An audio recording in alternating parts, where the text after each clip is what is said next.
Welcome to Family Matters Mega Summit, where we create a win-win-win coalition between our experts from around the world, our organizers, sponsors, and hosts, and most importantly, our amazing parents, such as yourself, to raise awareness and support our cause. Because when it comes to global issues, family matters. Your host today is Dr. Ali Lankarani. All Well, right, he and was. this is Donovan. Yeah, Donovan Dreyer stepping in for Ali, and I am here with Jaclyn Finneman. So, Jackie, nice to see you. Well, thank you, Donna. Thanks for pinch hitting so Dr.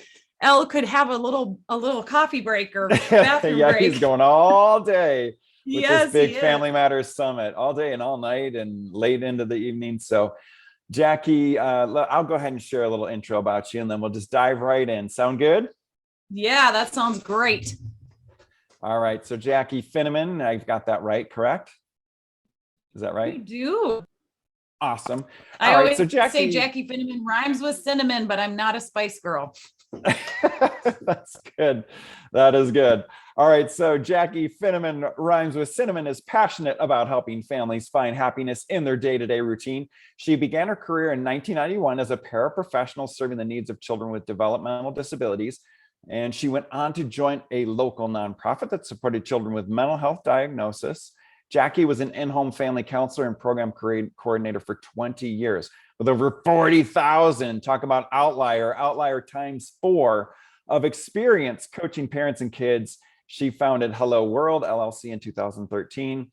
This company is dedicated to teaching parents how to become the confident leader your kids crave you to be. In 2019, she created Becoming a No Problem Parent trademark. And in 2021, she launched the No Problem Parenting podcast.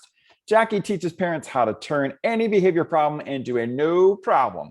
All right, 1 out of 100 first cousins. Jackie enjoys all things baseball, hockey, gardening, and dirt. The muddier the trailer path in life, the better the reward. She and her husband, Eric, of 25 years, live in central Minnesota with their teenage son, Andrew. Welcome, Jackie. Well, that was a lot, right? Yes. That was a lot. You've done a lot. Yeah, and Wow, one of we've 100 got, first cousins. So I have a huge family. Yeah. Sounds like and it. Yeah, we lots of kids growing up. I was babysitter of the year many times over, starting at the age of 9.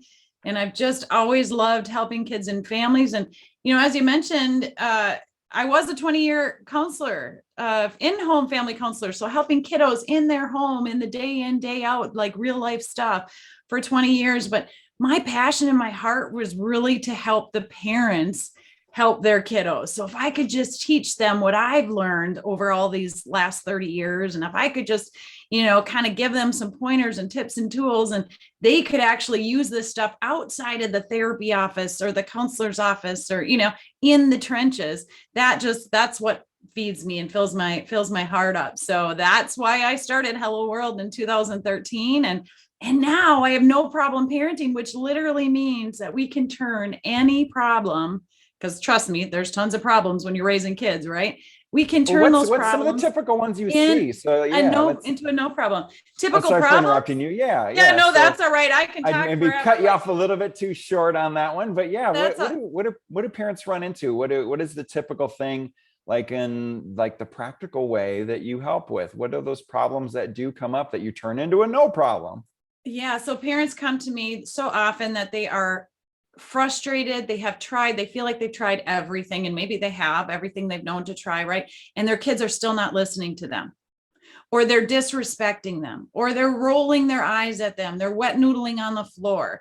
They're telling them no, and the parents are just absolutely frustrated, and they're either yelling, screaming, flying off the handle, right? And engaging in the battle with the kids to try to force them or make them behave or make them respond or listen to them. Or they're backing off and giving in and, just to keep the peace, right? I'm just going to let you have the treat that you want to have, or I'm going to let you go to the friend's house just because I want you out of the house and off my back, even though you didn't do what I asked you to do. Or the parents are literally kind of frozen and feeling like I can't hold my kids accountable for stuff because I'm afraid of what they'll do. I'm afraid of what kind of behavior, what kind of risk-taking behavior, or what kind of that'll push them away. Right. And so they're giving in. And you know what? All three of those types of parenting, ways are like fingernails on a chalkboard to kids. As much as you think that by being more frustrated and consequencing more, or by giving in and not holding your kids accountable, or by ignoring it, as much as you think that that's a good solution, you guys, our kids crave us to be confident leaders and to be able to handle the misbehavior without reacting, right? Or responding with anger or idle threats or those sorts of things. So it is so important for us to be able to respond as leaders to our kids when they misbehave or disrespect us, rather than engage in a battle. We need to be like, hey, I see it. I see a problem over there trying to put a wedge in my relationship with me and my kid. I got this, no problem. So our kids can be mad. They can be upset with the, the discipline or the consequence or something that we give them, but we don't have to get mad right along with them. Well, wait a minute. This is so counterintuitive. You get so fed up with them, you just shoo them out of the house and send them to their friend's house, and they don't want that. So no, it dive seems a little like bit they deeper. do, right? Unpeel that onion a little bit. I know, it totally seems like they do, right? And in the moment, of course, that's what they got their way. They want that, obviously, right? But in the long run, they really don't. The kids actually crave. They want to know that we aren't just parenting them to, like make ourselves look good or just to give them what they want all the time. They want us to teach them and to guide them to be responsible and respectful and confident in their own skin. And we're seeing this like crazy these days, where we have kids that are anxious, so anxious.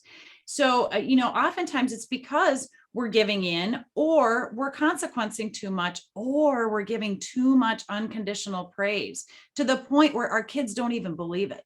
They're not buying it. So one of my favorite techniques that I learned, literally 25 years ago, that I still use to this day, is called the make it right technique. So when our kids cause a problem for us or for someone else, or they misbehave in some way, shape, or form, rather than us telling them all the things they need to do to repair the damage or whatever, we want them to actually learn to make it right for themselves, want to make it right for themselves, so that it comes from the inside out.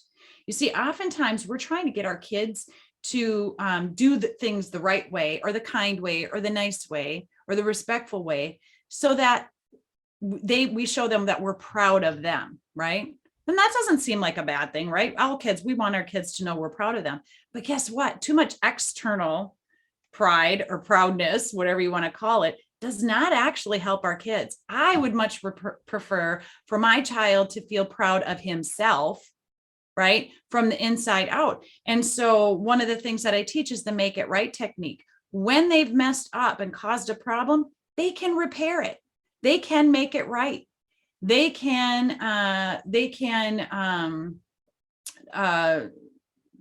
apologize, but not just in an I'm sorry, by doing something kind or making it up to or repairing the damage. And so that's one of my favorite techniques. And actually, that is my gift to everybody today, that they can download. There's 5 steps to making it right when you've done something wrong. You want to hear them, Donovan?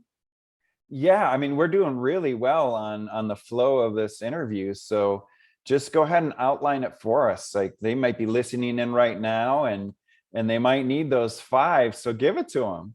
Well, first of all, let's have parents put in the chat real quick. Who wants to hear about 5 steps to helping your child make right something that they did wrong? Just put a yes in there, or I'm in. Come on, tell me. This is gold, you guys. Like, if this is we got one a yes. thing that you Children changed. Crave connection. Yes, with lots of exclamation points. They want it. Lay it on them. Yeah, and you guys, this is like not rocket science. It's super simple. But like with anything in parenting, it's not easy, right? It's the follow through and the getting through the times when it doesn't seem like it's working, right? To come check back in and be like, oh, what step did I miss? Or wait, I want it to work so bad that I'm going to like coerce it into working better and not let my kiddos actually, follow through with all the steps. So here they are. So the first thing, let's say your kid hits their brother, right? Just smacks them. That's a common misbehavior, right? So the kid hits the brother.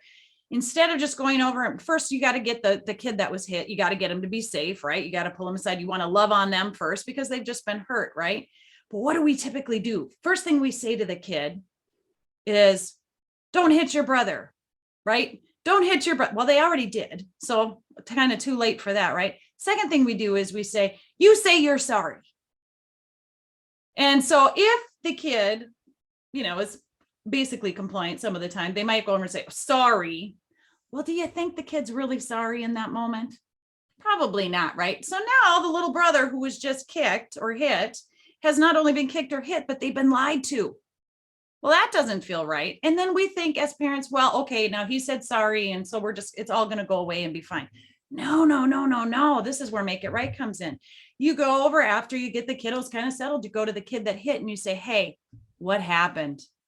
And your goal is to get your kiddo to tell the truth of what actually happened. They might need a little help with that. Try not to help too much. Just say, hey, what happened? We get the kiddo to say, I hit my brother. Well, he was doing da, da, da, da, da. And so I hit him. Second step is to say, good job being honest. When they tell you the truth of what actually happened, we want to acknowledge that. So you say, good job being honest, or good job telling the truth. If that kid is typically a liar, right? Lies a lot, kind of tries to get out of situations and, and pretend he didn't do this, that, or the other. Saying good job telling the truth or good job being honest actually sets it in that kiddo's head that he is capable of telling the truth or being honest, right? So step 2, good job being honest. Step 3, what are you going to do to make it right? Or what are you going to do to make it up to your brother?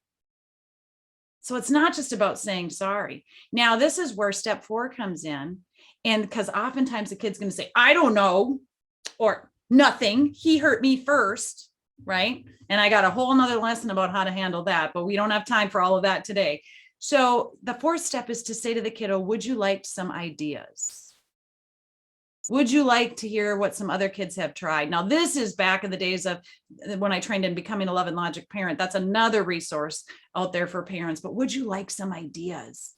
And so the kid might say, yes, I do, because I have no idea what to do. Well, you could clear your brother's dinner dishes, at dinner time for the rest of the day or the rest of the week. You could pick up the toys in your brother's room to make it up, to do something nice to him. You could carry your brother's backpack.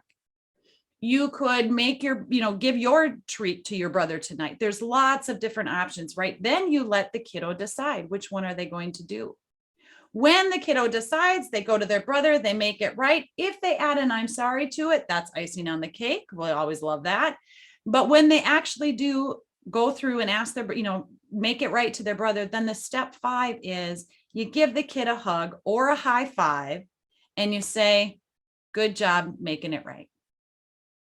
All right, that's how it works. And I've got, a gift for everybody today. So you can go click on the link. I think they're going to put that in the chat, right, Donovan? Well, hopefully they'll put that in the chat. Otherwise, I can go grab that as well off the spreadsheet. So yeah, we've got the steps. Thank you for popping that on in there. We got the steps right there. I mean, this has been super efficient. Let me think about like a deeper dive question as we maybe unpeel this onion just a little bit more, because we do have a little bit of time left. Yeah, and so I got to tell you, I am like things to be quick and fast. Parents, we don't have a lot of time. We got to learn this stuff, and we need to be able to implement it. And there are things, Donovan, when it doesn't go that smooth, right? This is an easy example. That's a good one. Yeah. Why don't you give us an example of what to do when it doesn't go just as smooth as you laid out? Yeah. So when you got a kid that digs their heels in and they say, I'm not doing nothing. My brother hits me all the time and he doesn't do it, or he always makes me or whatever. Then you say, hey, no problem. Take your time. And when you're ready to come back to me and work this out, I'll be here for you. Absolutely no problem. I understand you're really upset right now. Now life goes on and parents will think, well, wait a minute, that just means they're getting away with it. if they don't handle it right there in that moment. Well, for some kids, they're too upset. There's no way you're going to be able to reason with them and get them to come up with, some great thing that they're going to do to make it up to their brother, because they're too upset. And that's no problem. Give them the time they need. Parents will say, well, yeah, but we have to get to soccer practice. Oh, I'm sure you do. But guess what? Kiddo didn't make it right yet. So you just say to the kiddo, you say, I'd be happy to take you to soccer practice just as soon as you make it right with your brother. But what happens? Parents say, well, we have to take him to soccer because it's soccer practice and the team's waiting on him. I know. And this is where, remember I said the technique is simple, but it's not easy. It's so hard for us parents to delay gratification in other areas for our kids and actually follow through with the technique, till it's done, because we don't want our kids to miss out. So this is where we're putting, kind of that wedge in any technique. I don't care what it is that you're using, that where we make it ineffective, because as parents, we don't want to follow through. It's an inconvenience for us, or our kids are going to have to miss out on something. And we don't want that. Well, guess what? When you follow through the first time, and then usually a second time, because kids will test us, when you follow through all the way, you're increasing the odds that your kids know that your words are gold and you mean what you say, and that you're not mad about them missing soccer practice. You're just going to wait it out until they're ready to make it right or make it up to their brother. That's when the true effectiveness of any technique will work, when you're willing to hold your ground without being mad, without being upset that the kiddo didn't, isn't resolving the issue. Some kids take days. Trust me, I've worked with kids who have attachment disorder, who don't trust, who reject love and affection and parent, all of that. Those kiddos can hold out for days sometimes. And there's no need to be mad. You just continue to move on with your day and say, I know you're still so mad about not wanting to make it right. Take your time. Let me know when you're ready. Instead of, well, you better hurry up, because if you don't make it right, you're not getting, to go to soccer, or you're not getting dessert after dinner, or you're not, all of that. We just don't need to go there. So did that answer? I'm trying to hurry because we have such short time. So. Oh my gosh. I mean, you've been super efficient. And like you said, parents are busy and they do have a lot going on. So to me, this was super effective and efficient to just help parents get not only the technique laid out. So we've got the make it right technique, but even when it doesn't go as smoothly and efficiently in life in the moment, you've got a backup plan for that as well. And it's really hard, I think, as parents to just not get that instant gratification. But if we're role modeling that, that's what they're going to be wanting to, and they want that anyway. So you're saying, like, we can stick with it and just allow them to have that time to be ready to do it properly. So I think that's really, really good. So any final thoughts, Jackie? Yeah. So I just noticed in the link, I'm actually doing a bonus giveaway today, Donovan, that I did not know. So this first link, it says make it right. That is the one that you want to do to get the gift of the make it right technique. I noticed our tech put in another link, and you guys, parents out there, if you want to know how to become a no problem parent, this is just for the summit members today. I'm giving away 50 of my Becoming a No Problem Parent online course, 96 minutes of my best. Use this Family Summit link. 50 of these giving away. That's over $10,000 worth of freebies today, of gifts to you, so that you can become the no problem parent that your kids crave you to be. So go snatch those up. They're going to go quick today. But make sure that you go click onto that. You're going to get access to the course, absolutely no charge to you. So you can learn techniques like make it right, but just how to keep calm with your kiddos in any situation. And that doesn't mean you have to be calm all the time. I mean, how unrealistic is that? We all fly off the handle. We lose our temper, right? It happens. We're parents. It comes with the job. But how do we make it right after we do lose our cool with our kids? This technique, you guys, you can learn to do. You do it right back with your kids. You're going to learn all about that in my online course that I'm absolutely gifting to everyone listening today. Anyone that clicks on that Family Summit 50 link, it's yours. All right. All right, I think there is a question. Let's see in the Q&A tab. So let me check that out, and then we'll be wrapping it up. So the question is, well, we actually have two. You can, I guess, spill right into both of these, Jackie. The first one is, Okay. does it work for all age groups? And the other one is, could the brother make it right for each other if they both were involved in the hitting? Yes, they do it back. That's a great question. And yes, one at a time, but they both use all 5 steps, go through all 5 steps with each one of them separately. Okay. Try to get them in a different room or different situation or a different area of the room, and or at different times. And this technique, you're not going to use in the heat of the moment when they're really super upset. Remember, you got to calm them down, kind of get things kind of calm down first, take a little bit of a break. And I teach about how to get them to pause. So there's that. The other question was the first one? Does it work for all age groups? Oh, absolutely. Well, okay. Starting by the age of like 2 or 3, you can tailor it for these younger ones. But even 3-year-olds can do the make it right technique all the way up to, infinity, because we all can. You can make it right to your colleagues at work when you've messed up and you're their boss. You can make it right with your partner. You can make it right, with your in-laws. You can make it when you've messed up. This make it right technique works for anybody. Beautiful. Yeah, I think that's the thing I realized after working with high school kids and then elementary school kids. The things I was like, I need to make this a little bit more simple because it's those elementary kids. When I actually made it more simple, I was like, I think this works all the way on up. So a lot of our tools that are really, really good. Well, and it's funny too, because when you use a thing like, opening the car door for somebody that you've harmed, and opening up the car door for mom all week long because, you caused her to be late for work or something like that. Oftentimes the parents will forget by Wednesday. Let's say it starts on a Monday. Parents will forget by Wednesday and they'll start opening their own door. The little kid, I hear about this all the time. Well, not mom, I'm supposed to open the door for you. I'm making it right. Kids are smarter than we think, and it's super effective. And it's just, it's amazing to see. And it's so fun. So. Well, Jackie, thank you so much. So we just had Jaclyn Finneman, No Problem Parenting. Up next, we have, let's see, we've got Karen Boyes, and her talk title is Creating Family Traditions. Jackie, have a great rest of your day. Hey, you too, Donovan. Thank you. Thank you. We'll see everybody. That was an amazing expert.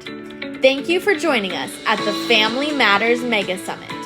You can get the recording of the talk you just heard, plus all the other speakers, along with many bonus programs, workshops, and courses by upgrading to VIP. Remember to support our cause by your generosity and sharing this event with those around you. Don't go away, as we have another talk coming up in just a few minutes.